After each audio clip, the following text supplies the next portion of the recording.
I hid from my son that my monthly salary was $50,000, living modestly, so he had no idea. On Thanksgiving, he invited me to dinner with his wife's parents. I wanted to see how they would treat a poor man, pretending to be a bankrupt old man. You won't believe what happened as soon as I crossed their threshold.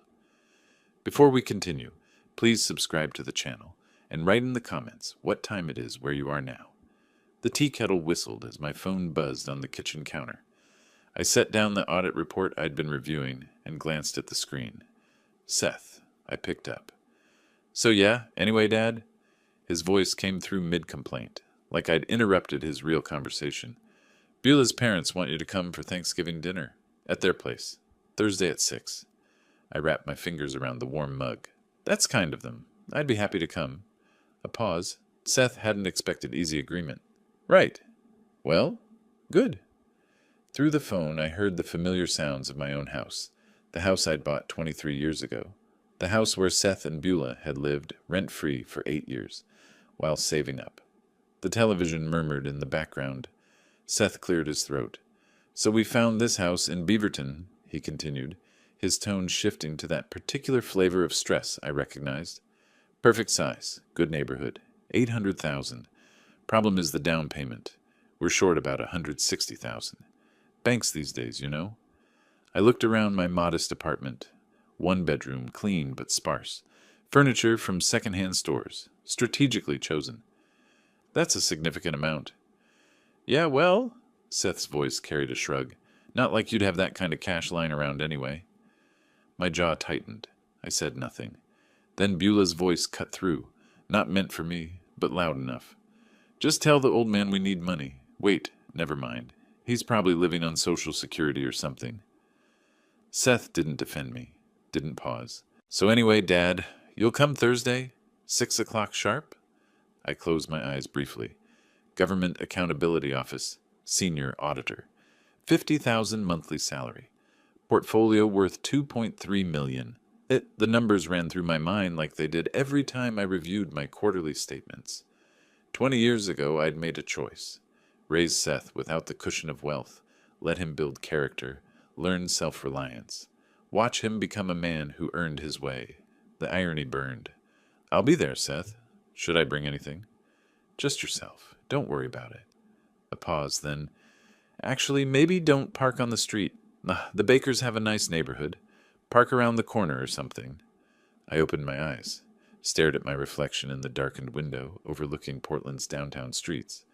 The man looking back at me was 62, fit, methodical, a man who'd spent decades analyzing financial misconduct, finding patterns others missed. I won't be late, I said, my voice deliberately even. Thank you for inviting me? Yeah, bye. He hung up without waiting for response. I set the phone down carefully. The apartment settled into silence around me, the hum of the refrigerator, distant traffic, my own breathing. Strategic poverty, I'd called it once in my mind. This place cost me $900 a month when I could afford 10 times that. The used Camry in the parking garage instead of the Mercedes I'd considered, Goodwill suits and drugstore reading glasses, all so Seth would learn what it meant to work for something. I walked to the bookshelf and picked up a framed photo. Seth at 7, gap-toothed and grinning, holding up a certificate from his school spelling bee. Best dad, he'd written on the back in careful pencil. I remembered that day, how proud he'd been, how hard he'd worked on those words. When had that boy become the man who told me to park around the corner? I set the photo down and moved to my desk. Years of auditing had trained me for documentation. I opened my laptop, created a new file. Titled it simply Thanksgiving 2024. Date, November 18th, Monday evening, 7:43 p.m. Call from Seth Stewart. Duration, approximately 4 minutes. Content, Thanksgiving invitation, request for $160K, indirect. Dismissive comments. I typed it all, fingers steady on the keys. What was said, what was implied, what I'd overheard. Beulah's voice, Seth's silence. The casual cruelty of assuming I had nothing because I appeared to have nothing. An audit always started with the initial evidence, the first anomaly that suggested deeper problems. This was my first entry. I saved the document and stood, walked to my closet and opened the door. The suits I wore to the office hung on the left, tailored, professional, appropriate for a GS-15 senior auditor. On the right, pushed to the back, the older clothes, the worn jacket I'd bought on sale 15 years ago, the shoes with heels that needed replacing. I needed to see the truth before deciding anything. Needed to know who my son had become when he thought his father had nothing to offer. My hand moved past the good suits, reached for the back of the rack. Thursday was 3 days away. I'd attend this dinner. I'd play the role they'd assigned me, the poor, embarrassing father who couldn't park on their nice street. And I'd watch, listen, document. Then I'd decide whether my son was worth saving. I pulled out the old jacket, held it up to the light. A small stain on the lapel I'd never quite gotten out. A button that didn't quite match the others where I'd replaced it. Perfect. I laid it across the chair in my bedroom and returned to the window. Portland's lights stretched below. Tiny lives in tiny apartments. Everyone carrying their own calculations of worth and dignity. My phone sat silent on the counter. The tea had gone cold. I thought about that 7-year-old boy with the spelling bee certificate. Wondered when he'd stopped seeing me and started seeing only what I appeared to lack. Thursday would answer that question. I opened my closet again and looked at the suits I never wore around Seth. Then I pushed them aside and reached for the back of the rack. The old jacket smelled faintly of mothballs. Monday morning light filtered through my apartment windows as I examined the fabric. Worn at the elbows, the color faded from charcoal to something closer to ash. I'd worn it to a budget committee meeting 9 years ago, back before my promotions, before the salary bumps that had built my portfolio into something substantial. It would do nicely. I hung it on the back of my desk chair and dressed in my usual work attire. 40 minutes later, I was in my Camry, deliberately driving the route that took me past my real house. The house stood in a quiet Portland suburb, modest by neighborhood standards, but solid. 3 bedrooms, 2 baths, built in 1998. I'd bought it for $400,000. Current value pushed $650,000. The lawn needed mowing. Seth's Honda sat in the driveway next to Beulah's Lexus. My house. Their home. 8 years ago, newlywed Seth had called me. Dad, I know this is a lot to ask, but could Beulah and I stay at your place for a few months, just until we save up for our own house? I'd said yes immediately. Of course, son. Stay as long as you need. It's your home, too. We'll pay rent, obviously, he'd added. Don't worry about that. Save your money for your future. 8 years of saving. 8 years rent-free in a house worth more than $500,000. And still, they were $160,000 short. I drove on, mind working through the numbers like I worked through discrepancies in federal budget reports. Seth's job at the marketing firm paid $70,000 annually. Beulah managed a boutique fitness studio, probably pulled in $50,000. Combined income of $10,000 monthly.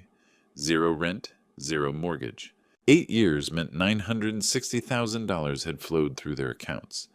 Where had it gone? The Lexus in my driveway probably answered part of that question. At the GAO office downtown, I settled into my familiar routine. Files spread across my desk. Contractor overcharges, grant misallocations, the endless creativity of people who thought they could hide money if they moved it fast enough. I'd built a career on following money that didn't want to be found. Roland, you heading out early for Thanksgiving? Marcus from the next cubicle leaned over the partition, coffee mug in hand, taking Thursday and Friday off. Dinner with my son's family. That's nice. Bet he's proud to have you visit. I glanced up. Marcus had met me 10 years ago when I joined this division, watched me rise through the ranks, seen the commendations, knew my reputation for thoroughness. He had no idea about the apartment, the Camry, the careful construction of poverty I maintained outside these walls. We'll see, I said, allowing myself a slight smile. That evening, back in my apartment, I pulled out an old leather wallet from my desk drawer. Inside, tucked behind expired insurance cards, I found what I was looking for. A photo from Seth's 8th birthday. He'd made me a card, construction paper, and marker. Best Dad, written in crayon, across the front. 20 years I'd kept this secret. 20 years of watching him build his own way, believing he was earning everything himself. I'd thought I was teaching him independence, self-reliance, the value of working without a safety net. Maybe I'd just taught him to look down on anyone he perceived as having less. I put the photo back, closed the drawer. Wednesday evening, my phone rang again. Seth, just confirming you're still coming tomorrow. 6 o'clock, the baker's place in West Lynn. I have the address, I said. I'll be there. And Dad? His voice shifted, uncomfortable. Maybe dress nicely? I mean, as nice as you can. I looked at the old suit laid across my chair. I'll wear my best suit, Seth. Right. Okay. See you tomorrow. The relief in his voice cut deeper than Beulah's overheard insult. After he hung up, I sat at my desk and added to my documentation file. November 20th, Wednesday, 8:17 p.m. Call from Seth Stewart. Content, confirmation of dinner attendance. Request to dress nicely as I can. Implied concern about my appearance in front of in-laws. I saved the file and moved to inspect my Camry in the parking garage. 15 years old, 180,000 miles, but meticulously maintained. The GAO parking lot held Audis and Teslas belonging to colleagues at my level. I drove a car worth maybe $3,000. The cognitive dissonance had stopped bothering me years ago. I cleaned the Camry's interior, checked the tire pressure, made sure nothing would draw attention. Not too shabby to be insulting, but clearly the vehicle of a man without resources. Tomorrow, I'd drive this car to a mansion in West Lynn, park it around the corner as instructed, and walk to dinner in my decade-old suit. And I'd watch my son. I'd memorized the pattern now, could recite it like case evidence. 7 years ago, the first dinner with the Bakers. Dwight had asked what I did for work. I'm an auditor with a government agency. Ah, public sector. He'd chuckled, shared a glance with his wife Patricia. Well, someone's got to do it. Must be rewarding in other ways. Patricia had smiled with practiced sympathy. Seth mentioned you live quite simply. Very admirable in this materialistic age. Seth had jumped in quickly. Dad's always been about minimalism, life philosophy, you know. Not a lie, but not the truth either. A reframing that let them all maintain their comfortable narrative. Poor Roland, making the best of his limited circumstances. So admirable how he doesn't let it bother him. I'd said nothing to correct them. Let the misunderstanding stand because I'd believed then that Seth knew better. That my son understood the difference between choosing simplicity and having simplicity forced upon you. But the years had clarified things, the casual dismissals, the apologetic tone when he mentioned me to friends, the way he'd started spacing out his visits to my apartment, like he was embarrassed to be seen entering a building without a doorman. Tomorrow would be the final test. Thursday morning I dressed with the same precision I brought to audit preparation. The old suit, carefully pressed. The scuffed shoes, buffed to hide the worst wear. I looked at myself in the mirror, a man who appeared to be doing his best with limited means. The performance was complete. I locked the apartment door behind me and walked to my car. The baker's house was 40 minutes away in West Lynn, one of Portland's wealthier suburbs. Dwight had made his money in commercial real estate. Patricia's family had old money, the kind that predated Oregon's statehood. They'd built a house that announced their status from the street. By 7 o'clock tonight, I'd know whether my son was worth saving. The Camry's engine turned over smoothly. I backed out of my assigned space, drove through downtown toward the highway. Traffic was light, everyone rushing toward their own Thanksgiving tables, their own family gatherings. I wondered how many of them were Tess in disguise. The highway stretched before me, morning sun glinting off the hood of my ancient car. My phone sat silent in the cup holder. The suit felt scratchy against my neck. In my mind, I reviewed the framework I'd spent 40 years developing, the auditor's approach to uncovering truth. Establish the baseline, document the evidence, follow the pattern, draw conclusions only from facts, never assumptions. Tonight I'd gather the final data points. Then I'd know what kind of man my son had become. The neighborhoods transformed as I drove west. Modest apartments gave way to sprawling homes, then mansions with gates. West Lynn announced wealth from every corner, manicured lawns, luxury vehicles, streets named after trees that cost more to maintain than most people earned monthly.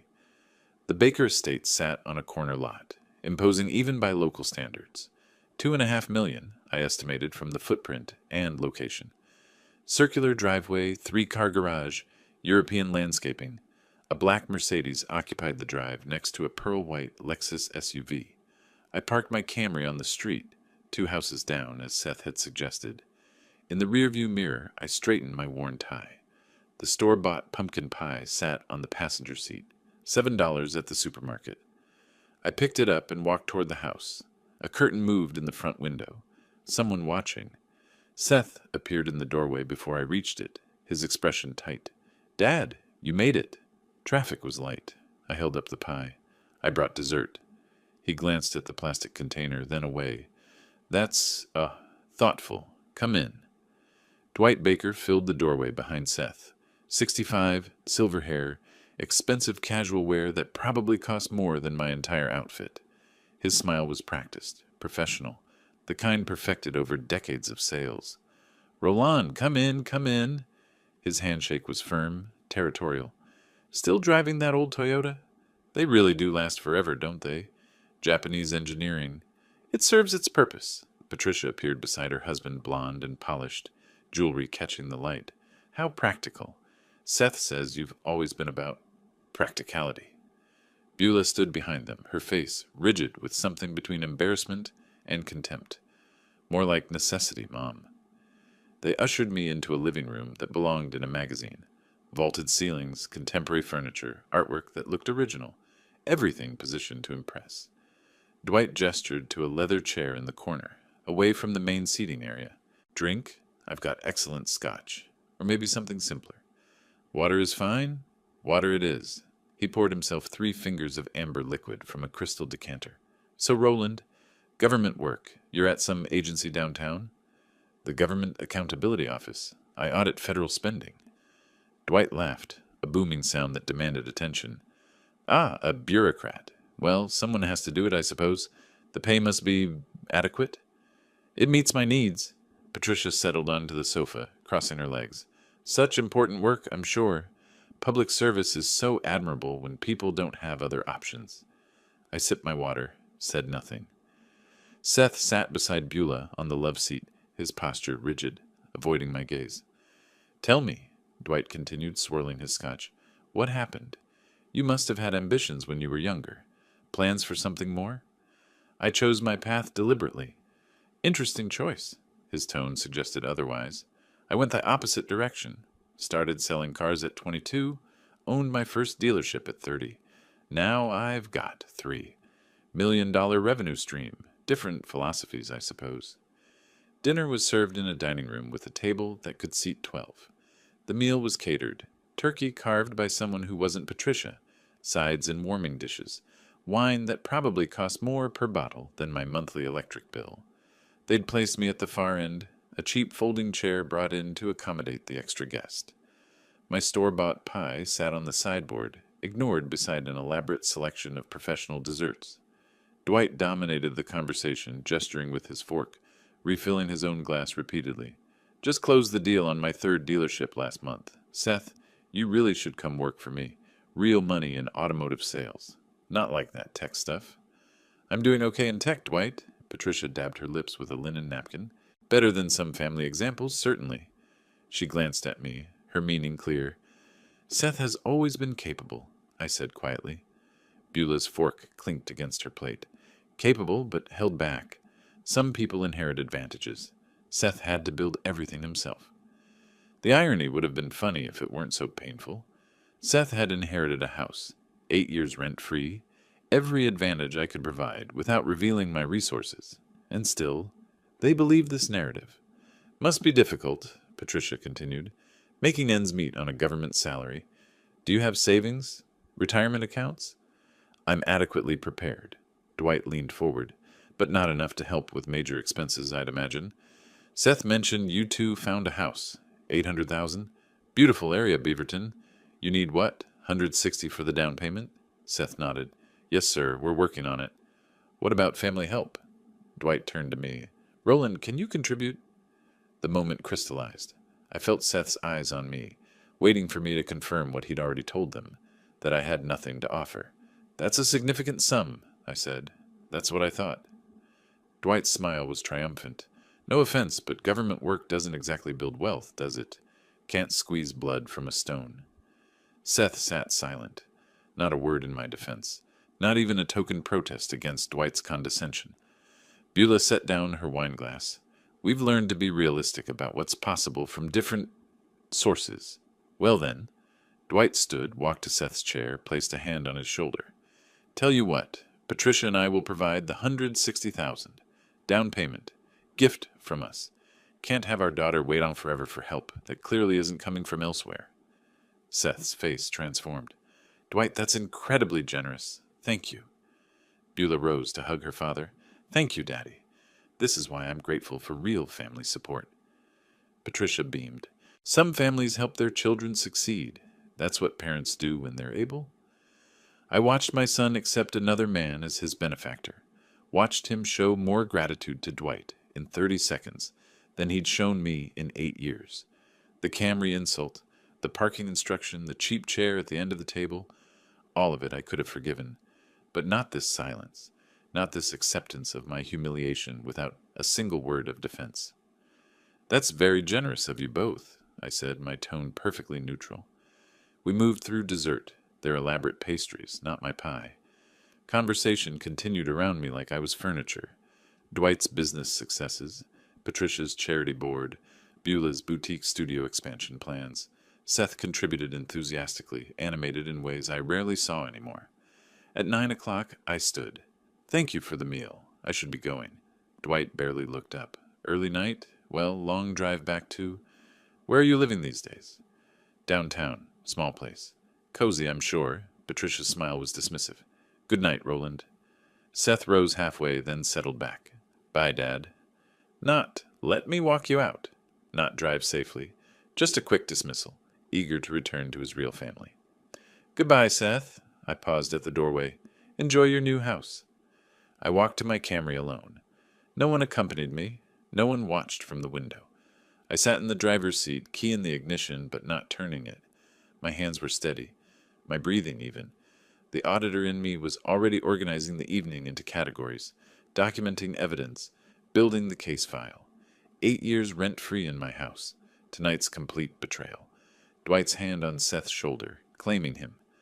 I started the engine and pulled away from the curb. In my rearview mirror, the Baker mansion blazed with light and laughter. I'd seen enough. The drive back took longer than usual. I stopped twice, once at a gas station just to sit in the fluorescent light, once at a park overlook where Portland's downtown glittered below. My mind was working, sorting, categorizing. Not anger, something colder. I reached my apartment at 10:47.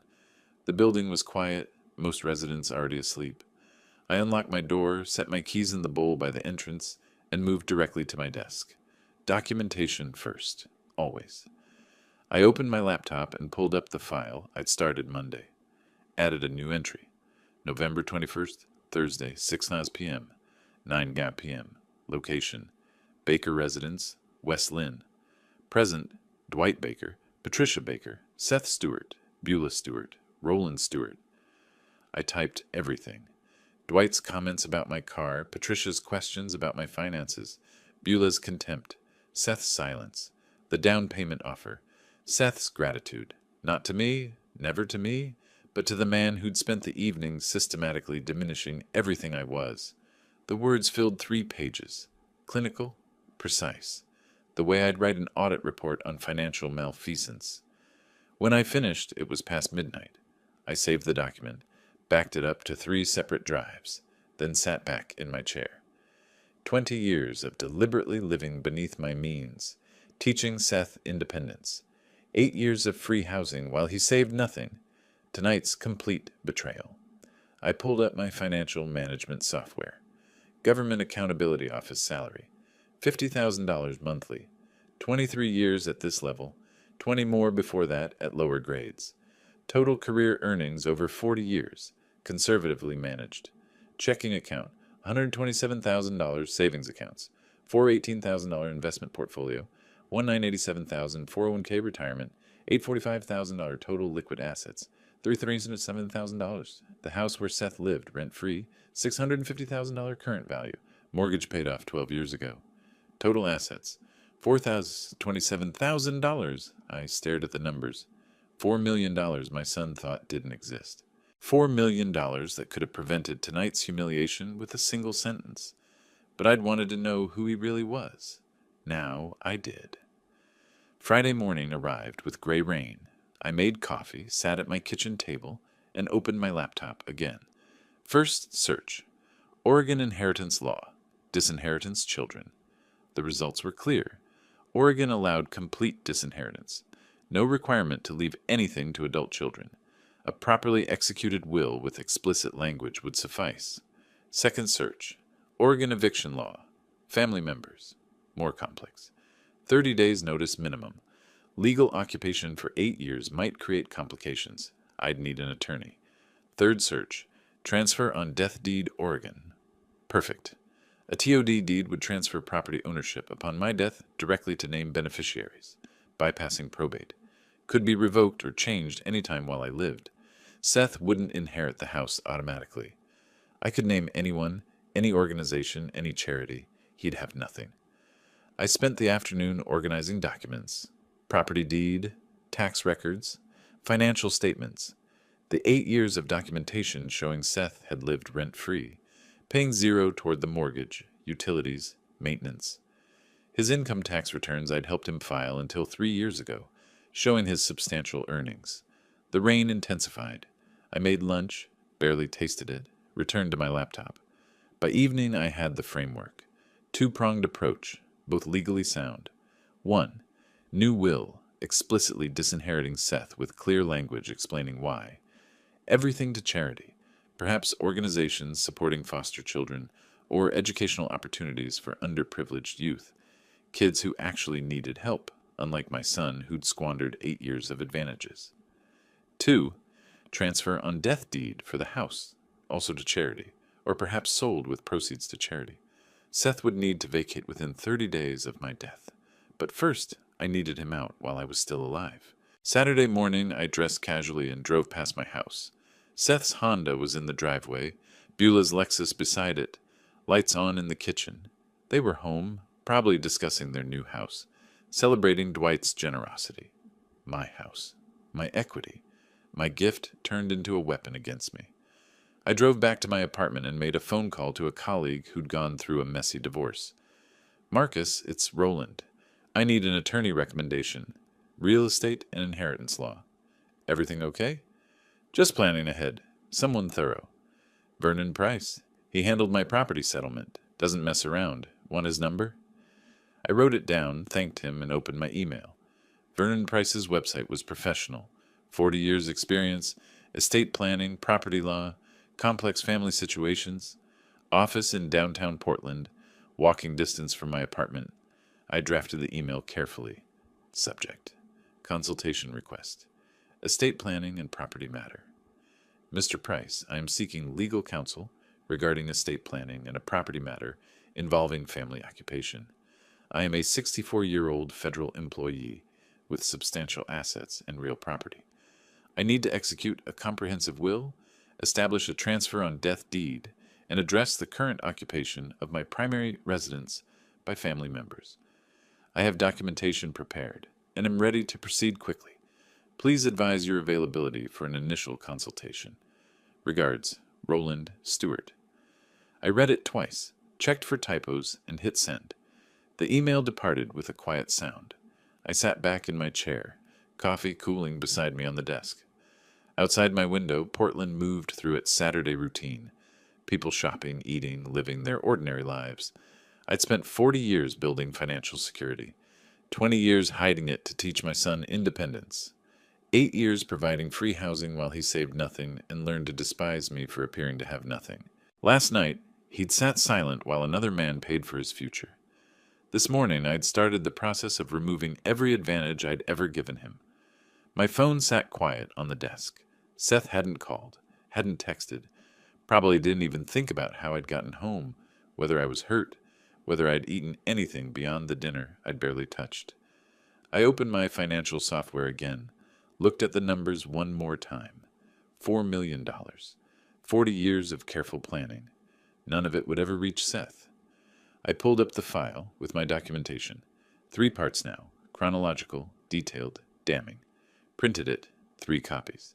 Put them in separate folders. One for my records, one for the attorney, one for backup. By noon, I'd organized everything an attorney would need: property deed, 8 years of utility bills showing sole ownership, tax returns, the complete financial picture. The plan was simple, legally airtight, morally justified. Seth had made his choice. Now I'd make mine. I closed my laptop and looked around my small apartment, the space I chose, the life I built, the resources I controlled. Monday, I'd likely hear from Vernon Price. We'd schedule a consultation. By next week, I'd have documents drafted. Seth could have his new house, Dwight's generous gift, the life he'd chosen with his real family. He just wouldn't have mine. The weekend passed in careful preparation. I gathered bank statements, property deeds, retirement account summaries, organized them chronologically, cross-referenced by account type. When Vernon Price's assistant called Monday afternoon with an appointment slot for Wednesday morning, I was ready. Wednesday arrived cold and clear. Vernon Price's office occupied 2 floors of a glass-fronted building near Pioneer Courthouse Square. Professional but not ostentatious. Leather chairs, organized shelving, the quiet efficiency of a place focused on substance over appearance. Vernon met me in the conference room, mid-40s, graying at the temples, direct handshake. "Mr. Stewart, thank you for coming in. I understand that you need estate planning assistance." I set my leather portfolio on the table and opened it. "I need to disinherit my son, completely and permanently. Can Oregon law accomplish this?" "Yes, it can. Oregon doesn't require parents to leave anything to adult children." He sat across from me, pen ready. "Tell me the situation." I removed my documentation. First, the handwritten notes from Thanksgiving, then bank statements showing my accounts, property deed for the house, current will leaving everything to Seth, retirement summaries. I arranged them in organized stacks between us. My son showed me who he is when he thought I had nothing. Now that I'm certain of his character, he'll receive nothing. Vernon read through my documentation methodically. Occasionally he made notes, asked clarifying questions. When he reached my financial summary, his eyebrows lifted slightly. "You have substantial assets. The house alone is worth $650,000, paid off 12 years ago. My son has lived there rent-free for 8 years while accumulating 0 savings and learning to be embarrassed by me." "I see." Vernon set the deed aside. "And your liquid assets?" $1.2 million in savings and investments, $800,000 in retirement accounts. I slid another document across. This shows his income over those 8 years. Combined with his wife's earnings, they should have saved over $1 million. They have nothing. Vernon nodded slowly. "You want this airtight? No loopholes, no opportunities for reversal." He pulled out a legal pad and began outlining options. For the house, he explained 2 approaches: life estate or transfer on death deed. TOD was cleaner, faster, harder to challenge. Property would automatically transfer to my chosen beneficiary upon death, bypassing probate entirely. For liquid assets, a new will was straightforward. Name any beneficiary. Include explicit disinheritance language. "Who receives your estate?" Vernon asked. I'd considered this over the weekend. No family alternatives. I had no siblings. My parents long deceased. "I want the money to go to children who actually need it. Kids from families without resources. The Portland Education Foundation provides scholarships to low-income students. Reputable, established. Perfect for estate gifts." "That works. Children who have nothing will benefit from what my son took for granted." Vernon allowed himself a slight smile. "There's a certain poetry to that choice. There's justice to it." He outlined the timeline.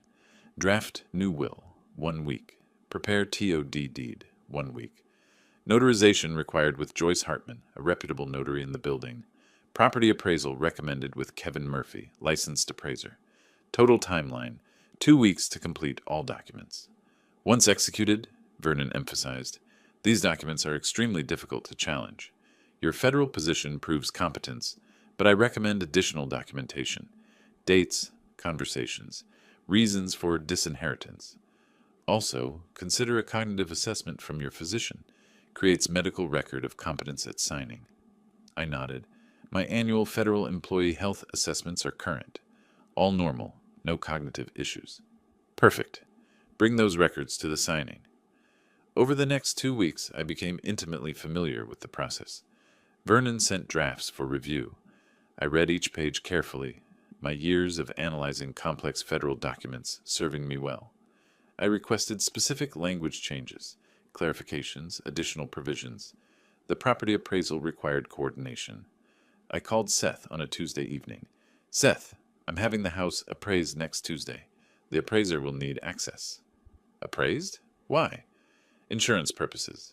Routine property valuation. Will you be home? No, I'll be at work. Beulah might be here. This seems sudden. It's overdue. I'll coordinate with the appraiser. He'll be professional and quick. Okay, I guess that's fine. Kevin Murphy conducted the appraisal on schedule.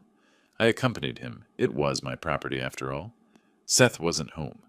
Beulah had left for her studio. Walking through the house felt strange. Seth's furniture, Beulah's decorative choices, their lives built in my space without payment or appreciation. Kevin measured rooms, photographed features, noted improvements. The appraisal came back at $650,000, fair market value. By mid-December, all documents were ready. Vernon scheduled the signing for a Wednesday afternoon. Joyce Hartman's notary office occupied a corner of the law firm's second floor. Small desk, official seal mounted on the wall, filing cabinets of recorded documents. 2 witnesses, law firm staff, stood against the wall. Joyce reviewed my federal ID badge, verified my identity. She slid the new will across the desk. Mr. Stewart, I need to verify you understand these documents. This will revokes all prior wills and directs your entire estate to the Portland Education Foundation. Do you understand? Completely.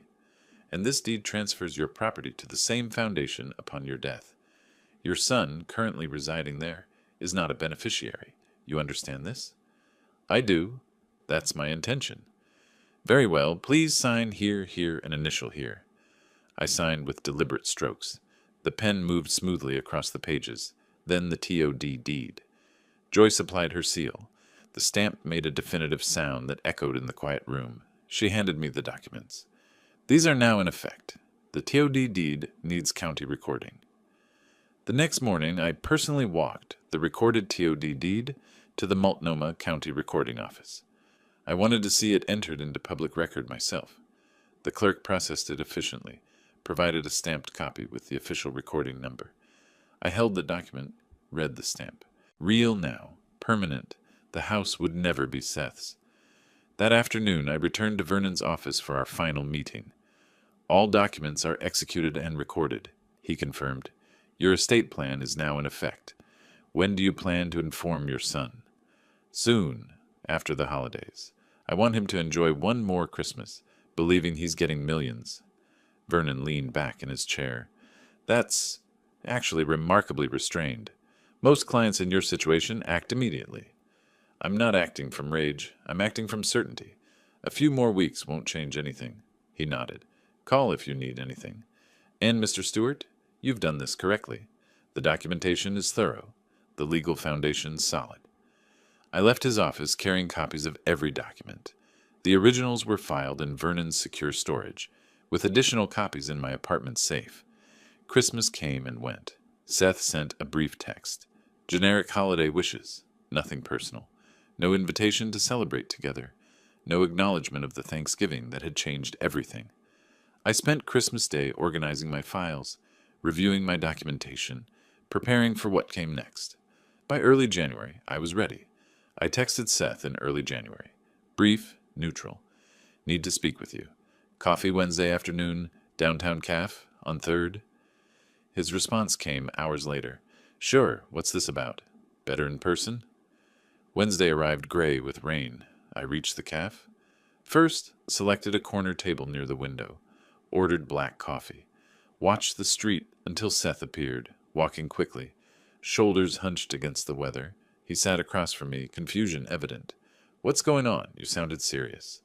I sipped my coffee. Let the moment settle. I want to tell you about something I did 20 years ago. A decision about how to raise you. Seth frowned. Okay. When you were 15, I made approximately $200,000 annually as a senior federal auditor. I had a substantial investment portfolio, significant savings, real assets. I could have given you anything, Private school's new car. College paid in full. His expression shifted, uncertain now. Instead, I chose to live modestly, let you believe we had limited resources. I wanted you to learn independence, self-reliance, the value of work. I set down my cup. I wanted to see who you'd become without the cushion of obvious wealth. Seth's face paled. What are you saying? I'm saying I currently have 1.2 million in savings and investments, 800,000 in retirement accounts. I own the house where you live, 650,000 paid off. Total assets approximately $4 million. The color drained completely from his face. You're joking. I'm telling you the truth I've hidden for 2 decades. The poverty you've been embarrassed by. Strategic. The modest apartment. The old car. The worn suits. Choices, not necessities. His hands gripped the table edge. Why would you? To see who you'd become. To understand your character when you thought I had nothing. I kept my voice level, professional. Thanksgiving showed me everything I needed to know. Thanksgiving? That was you accepting another man's money without defending your father. That was you sitting silent while the bakers systematically humiliated me. That was you telling me to park around the corner because my car was embarrassing. Seth's mouth opened, closed. I didn't. You did, and I documented it. Every word, every silence, every moment of betrayal. I removed an envelope from my jacket. 2 weeks ago, I completed new estate documents. A will disinheriting you completely. A transfer on death deed, removing you as beneficiary of the house.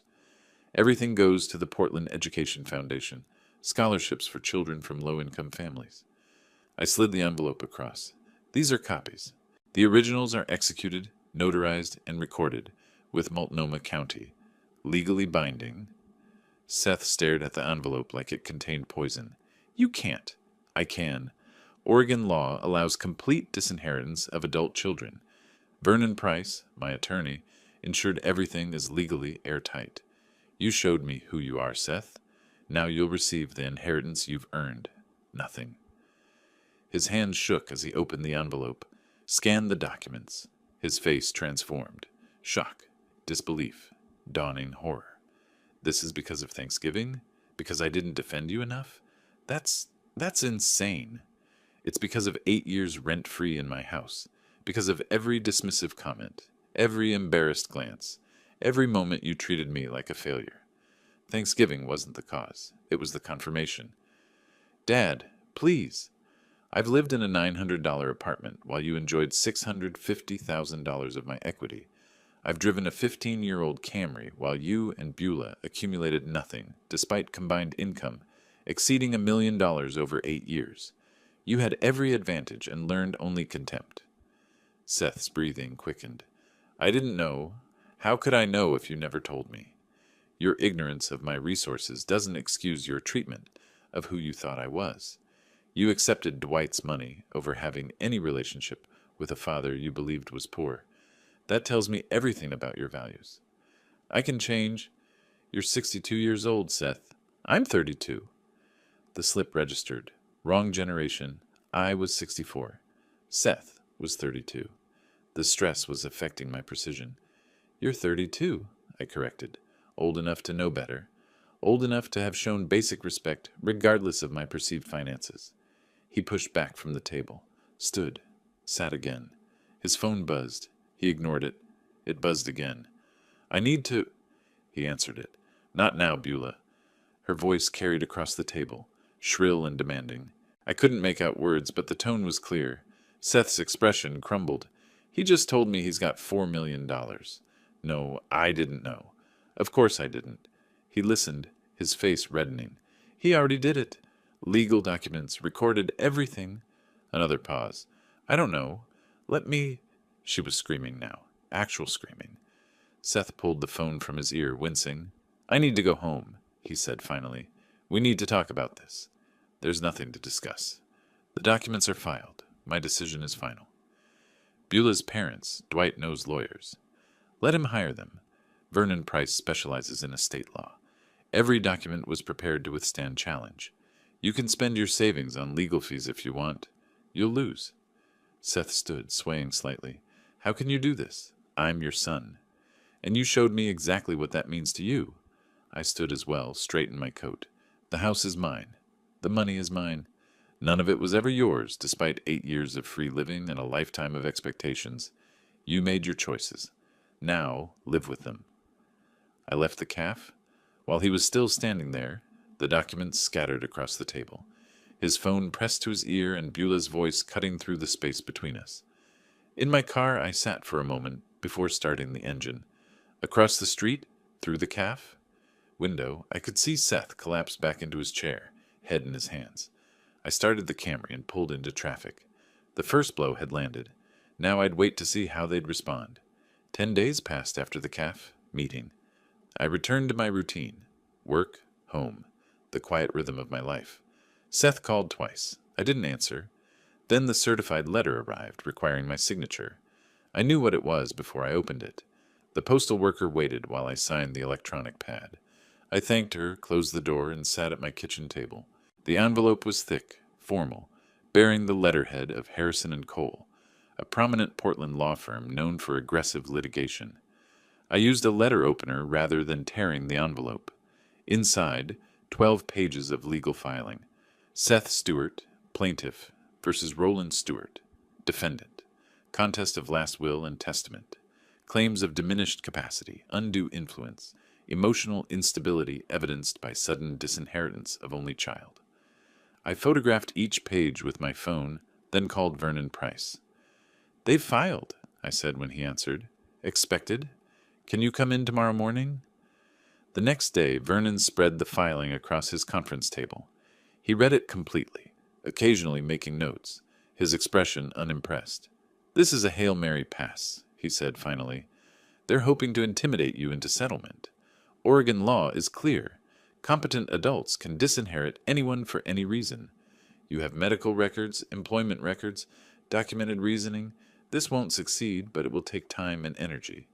Fight it completely." That's what I hoped you'd say. Let's bury them in documentation. Over the next week, I provided everything Vernon requested. Security clearance renewal from 6 months ago. Government background checks requiring psychological screening. Annual physical exam results. All normal, no cognitive decline. Performance reviews from the GAO. Consistently excellent ratings. Vernon compiled it into a fortress of evidence. Harrison & Cole is expensive, Vernon noted. Someone with resources is funding this. Dwight Baker, Seth's father-in-law. That explains the aggressive approach. They're used to buying outcomes. The letters started arriving the second week of February. Handwritten, Seth's familiar script on cream-colored stationery. The first one was 3 pages of rambling apology, youthful foolishness, misunderstandings, promises to be better. The second referenced specific memories, teaching him to ride a bike at age 7. That father wouldn't abandon his son now. I read each letter completely, filed them in a folder labeled Seth, February 2025. Didn't respond to any. I recognized manipulation when I saw it. Mid-February, my phone rang. Unknown number. Roland Stewart. "Roland, Dwight Baker. Let's talk man-to-man, businessman to businessman. What's your number?" I switched the phone to speaker, started recording. "My number? Everyone has a price. You want to leave money to charity? Fine. Name the amount you want for yourself, and we'll settle this. This isn't about money, Mr. Baker. It's about character. Seth failed a test he didn't know he was taking." Dwight's voice hardened. "Don't be naive. Everything's about money. You're just playing hard to get. 200,000? 3? You can't buy your way out of this. Goodbye." I hung up, saved the recording, emailed it to Vernon with a timestamp. The third call that week came from Beulah directly. First time she'd ever called me. "Roland, it's Beulah. I'm calling because I think we all need to take a step back. We're family. Family shouldn't fight like this. We became strangers at Thanksgiving. This call doesn't change that." Her voice shifted, sweeter, almost pleading. "I'm trying to apologize. Can we have dinner? Talk properly? Your apology is motivated by money, not remorse. The answer is no. You're being unreasonable. Seth is your only child. And he showed me exactly what that means to him. Goodbye, Beulah." I hung up. She called back immediately. I declined the call. She called 3 more times that evening. I blocked her number. Vernon filed our counter-motion in late February. The documentation was overwhelming. 40 years of federal employment, annual competency reviews, medical records, my written analysis of Seth's behavior from Thanksgiving onward, witness statements from colleagues about my professional capability. The estate planning process itself demonstrates competence, Vernon wrote in the filing. Mr. Stewart researched Oregon law, consulted legal professionals, made informed decisions over multiple weeks, executed documents properly. These are not the actions of someone with diminished capacity. The hearing was scheduled for late February. I dressed in my work suit, professional, appropriate for a senior federal auditor. Vernon met me outside the courtroom. Stay calm, answer questions directly, show them exactly who you are, he advised. The courtroom was smaller than I'd expected. Seth sat at the plaintiff's table with his attorney from Harrison and Cole, a woman in her 40s, expensive suit, practiced confidence. Beulah sat in the gallery behind them. Dwight wasn't present. The judge was a woman in her 60s, Judge Patricia Morrison, according to the nameplate. Seth's attorney presented first. Claimed Roland's sudden disinheritance indicated emotional disturbance. Argued no rational parent would cut off their only child without cause. Suggested I'd been influenced or coerced, though she couldn't identify by whom. Vernon countered with documentation.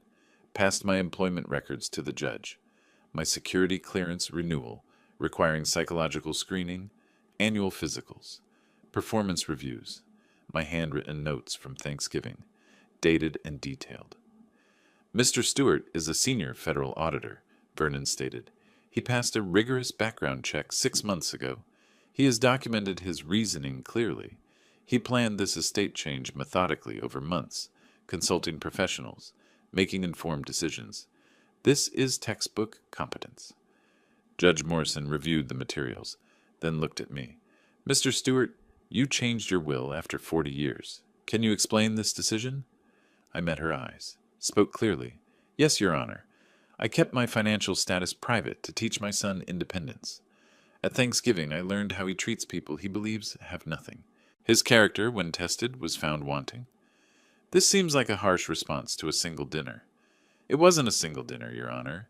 It was 8 years of taking without gratitude, culminating in one evening where he showed his true values. I documented everything. She studied me for a long moment. You appear quite competent to me, Mr. Stewart. Thank you. She reviewed Vernon's submissions again, then Seth's attorney's filings. The courtroom was silent except for rustling paper. Finally, she looked up. I've reviewed the evidence. Mr. Stewart is clearly competent. He has documented his reasoning. Oregon law permits disinheritance. The will stands as executed. Challenge dismissed. Seth's face crumbled. His attorney gathered her papers quickly, professionally masking her defeat. Beulah sat frozen in the gallery. Outside the courthouse, Seth called across the lobby. Dad, please, just talk to me. 5 minutes. That's all I'm asking. I paused for 1 second. Let him see me, hear him, acknowledge his presence. Then I continued walking. Vernon fell in beside me, creating a physical barrier. In my car, I sat for a moment before starting the engine. The legal challenge had failed. Dwight's money had bought them nothing but expensive legal fees and public documentation of Seth's failure. I drove back to my apartment. The victory felt appropriate, not celebratory. The system had confirmed what I knew. My decision was sound, my reasoning valid, my actions legal. But I knew they wouldn't stop completely. The will was secure now, court-tested and approved. That left one remaining asset, the house where Seth and Beulah lived, rent-free. I suspected that would be their next battlefield. I was ready. 3 weeks passed after the court victory. I returned to work, completed my quarterly audit reports, maintained my routine. Then on a Tuesday evening in late March, I called Vernon Price. I want to reclaim my house. Vernon was quiet for a moment. The property where Seth lives. The property I own, where Seth has lived without lease or payment for 8 years. Oregon law requires 60-day notice for no-cause termination of tenancy. You'll need to deliver written notice, document delivery, then file for eviction if he doesn't vacate voluntarily. Draft the notice. Vernon prepared the document that week. It was formal, legally precise. Notice to terminate tenancy. Effective. April 1st, Seth had 60 days to vacate the premises. No cause required under Oregon law. Property owner exercising rights. On April 1st, I drove to my house at 10 in the morning. Seth's Honda was gone. He'd be at work. Beulah's Lexus sat in the driveway. I knocked on my own front door. Beulah answered, confusion crossing her face. Roland? What are you? I'm delivering legal notice. I handed her the envelope. 60 days to vacate. You and Seth need to be out by June 1st. She stared at the envelope. Vacate? This is Seth's house. This is my house. I bought it 23 years ago. Paid it off 12 years ago. Seth has lived here rent-free by my permission, which I'm now withdrawing. Her face went white. You can't just kick us out. We have rights. You have 60 days. Read the notice. It explains everything. I turned to leave. You're making a mistake. Her voice rose. Dwight will fight this. I looked back. Dwight's money couldn't overturn the will. It won't stop a property owner from reclaiming his own house. June 1st. Be out. I walked to my car, photographed the house and my visit, noted the time and date. Documentation. Vernon filed the forcible entry and detainer action in mid-April, exactly as required when Seth and Beulah didn't respond to the notice. The court scheduled a hearing for mid-May. The hearing was procedural, quick. I presented the property deed showing sole ownership, showed documentation that Seth had never paid rent, had no lease, occupied by verbal permission only, presented the notice to vacate delivered April 1st. Seth's new attorney, different firm, less expensive than Harrison & Cole, argued that 8 years of occupancy created some form of tenancy right. Judge Reynolds rejected it immediately. No lease, no rent, no documentation of any rental agreement. This is permissive occupancy, which the owner can terminate. 60-day notice was proper. I'm ordering the tenants to vacate by June 1st or face forcible removal. Seth sat, rigid in his seat. Beulah wasn't present, probably couldn't face another courtroom defeat. Outside, Seth approached me in the parking lot. Where are we supposed to go? I unlocked my car door. That's not my concern. We can't afford first and last month's rent on a decent place, not with the down payment gone to Dwight's lawyers. You had 8 years of free housing to save money. You saved nothing. Those are your choices, Seth. Live with them. You're enjoying this? Watching us suffer? I met his eyes. I'm not enjoying it. I'm implementing it. There's a difference. I drove away. In my rearview mirror, Seth stood in the parking lot, defeated. The days crawled toward June 1st. I heard through indirect channels, a colleague knew someone who knew Beulah's sister, that they'd found a cramped 2-bedroom apartment in a less desirable neighborhood. Rent $2,200 monthly. No down payment assistance from Dwight anymore. Apparently he'd tired of funding their legal losses. June 1st arrived on a Sunday. I drove to the house at noon. A moving truck sat in the driveway, nearly empty. Seth and Beulah were carrying the last boxes out. I parked on the street and waited. Let them see me watching. Let them understand this was real, final, enforced. The moving truck departed at 2. Seth's Honda followed it. Beulah's Lexus left minutes later. I waited another hour, then approached the house. The front door was unlocked. Inside, the house was empty except for scuff marks on the floors, nail holes in the walls, the ghost impressions of furniture on the carpet. They'd taken everything, left nothing. I walked through each room, the bedroom where Seth had slept for 8 years, the kitchen where Beulah had cooked meals in my house without appreciation, the living room where they'd built their life on my generosity while learning to despise me. In the master bedroom, I found a note on the floor. Seth's handwriting. You won. Are you happy now? Seth? I picked it up, read it twice, then put it in my pocket. I wasn't happy. Happiness wasn't the goal. Justice was the goal. Consequences were the goal.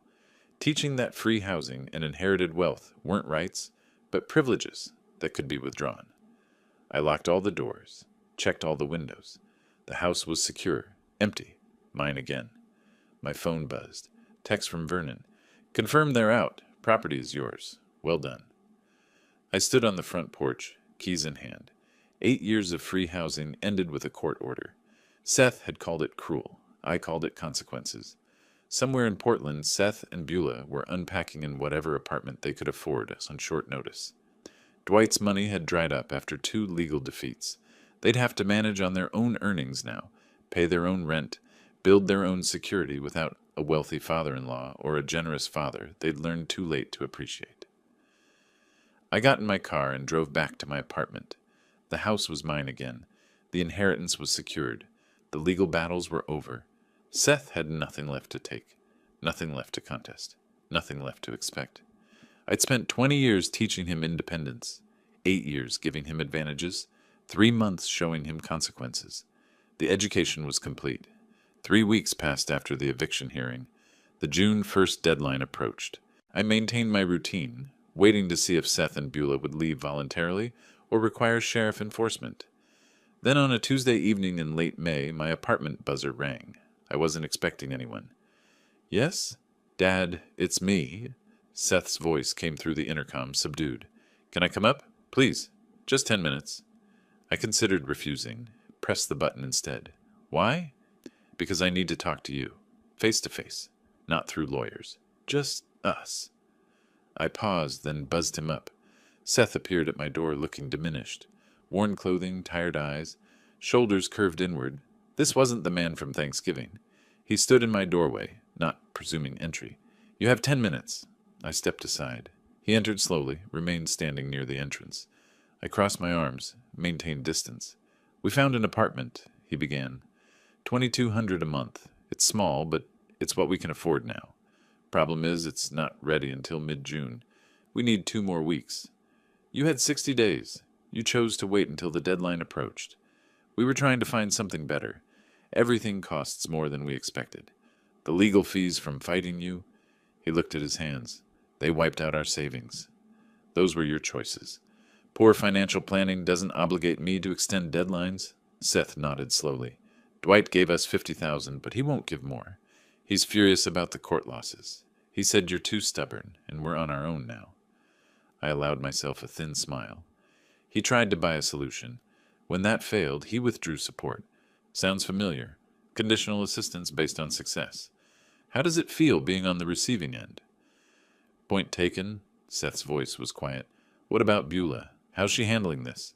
His expression darkened. "She blames me for everything. She says I should have known you had money, that I should have fixed this. She calls me a failure. Daily." Those are the same words she used about me at Thanksgiving. "You said nothing then. Now you understand what silence costs." "I do. Too late, but I do." We stood in silence. Outside my window, Portland's evening traffic hummed. Seth shifted his weight, exhausted. "I'm not asking for forgiveness," he said finally. "I'm not asking you to change the will. I'm asking for 2 weeks. That's all. Just 14 more days. I gave you 8 years. That's 4,000. 176 days of free housing. You're asking for 14 more. The answer's no." "Dad, please." "The court order says June 1st. That deadline stands. Be out by then, or the sheriff enforces it. This conversation is over." Seth looked at me directly for the first time. "I came here knowing you'd probably say no. I came anyway because I had to try. Not for the house or the money. I understand those are gone. Just to see if there's anything left between us worth saving." "Thanksgiving answered that question." He nodded, moved toward the door. His hand rested on the knob. "For what it's worth, I'm sorry. Not about losing the money. About disappointing you. If you'd shown this awareness at Thanksgiving, none of this would have happened. I know, but I didn't. And now I'm living with it. Yes, you are. Goodbye, Seth." He left without another word. I stood at the closed door, listening to his footsteps fade down the hallway. Then I walked to my window, watched him emerge onto the street below, get into his Honda. He sat there for a long moment before starting the engine. I closed the curtain. Over the next few days, I drove past the house, occasionally. Not stalking, verifying. I parked a block away, observed for 10 minutes, noted progress. Rental truck on Wednesday. Boxes loaded Thursday. Furniture carried out Friday. On May 30th, I watched from my car as Seth and Beulah made final trips. Beulah slammed the trunk repeatedly, her movements sharp with anger. Seth moved mechanically, carrying boxes without expression. They didn't see me watching. By evening, the truck was gone. May 31st, my phone buzzed. Text from Seth. "We're out. House is empty. Keys are on kitchen counter." I typed a single word. Acknowledged. No response came. None was needed. June 1st arrived on Sunday. I drove to the house at noon. let myself in with my original key. The keys Seth mentioned lay on the kitchen counter, 2 copies, tagged with a hardware store label. I walked through empty rooms, scuff marks on floors, nail holes in walls, carpet indentations where furniture had stood for 8 years, the ghost architecture of their life in my space. In the master bedroom, I found something they'd missed, a small framed photo fallen behind where the dresser had been. Seth and Beulah on their wedding day 7 years ago, young, hopeful, certain of their future. I picked it up, studied it for a moment, then set it on the windowsill. Not my concern anymore. I locked all the doors, checked all the windows. The house was secure, empty, mine again. Outside, I stood on the porch, keys in hand. 8 years of occupation ended. Seth had texted compliance, moved out without sheriff enforcement, left quietly. The education was complete. The consequences delivered. The justice achieved. I got in my car and drove back to my apartment. Behind me, the house stood empty, waiting for whatever came next. Somewhere in Portland, Seth and Beulah unpacked in their cramped apartment, adjusted to paying rent, learned to live without advantages they'd taken for granted. That wasn't my concern either. I'd spent 20 years teaching Seth independence, 8 years giving him opportunities, 6 months showing him consequences. The lesson was over. Whether he learned from it was his choice now, not mine. I parked in my apartment garage, rode the elevator up, unlocked my door. Inside, everything was exactly as I'd left it. My space, my peace, my life undisturbed by people who'd learned to value wealth over character. I made dinner, ate at my small table, and felt something I hadn't felt since before Thanksgiving.